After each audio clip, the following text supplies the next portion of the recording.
Pemerintah melalui Kementerian Perdagangan meluncurkan minyak goreng curah dalam kemasan sederhana dengan nama Minyak Kita. Namun, sejumlah pasar di Kabupaten Goa, Sulawesi Selatan belum mendapatkan stok minyak goreng kemasan tersebut. Seperti di salah satu tempat penjualan minyak goreng curah yang ditunjuk pemerintah di Jalan Poros Malino, Goa, Sulawesi Selatan, masih menjual minyak goreng curah dengan cara sistem pembelian seperti biasanya menggunakan jerigen. Pedagang mengaku belum mendapatkan informasi adanya minyak goreng curah dalam kemasan yang diluncurkan pemerintah. Kan ada ini minyak baru itu yang merek kita itu dari pemerintah juga subsidi. Apakah sudah masuk di? Oh, kalau itu belum tahu, belum masuk pada itu harus dengar. Jadi cuma curah apa ya yang iya, cuma curah. Cuman itu apa? Cara pembeliannya mungkin agak ribet, ada yang mau si instan kan sekarang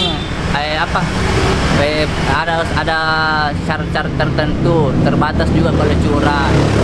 Orang yang mau ambil banyak baru tidak mau KTP tidak jadi lagi.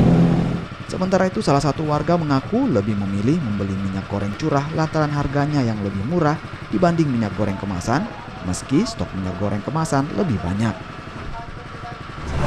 Ini kan harga minyak goreng cukup tinggi. Bagaimana dengan adanya subsidi ini? Yang begini Iya. sangat-sangat membantu.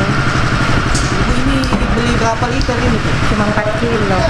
Berapa Bu? 4 kilo. 4 kilo. Berapa dibelikan itu Bu harganya?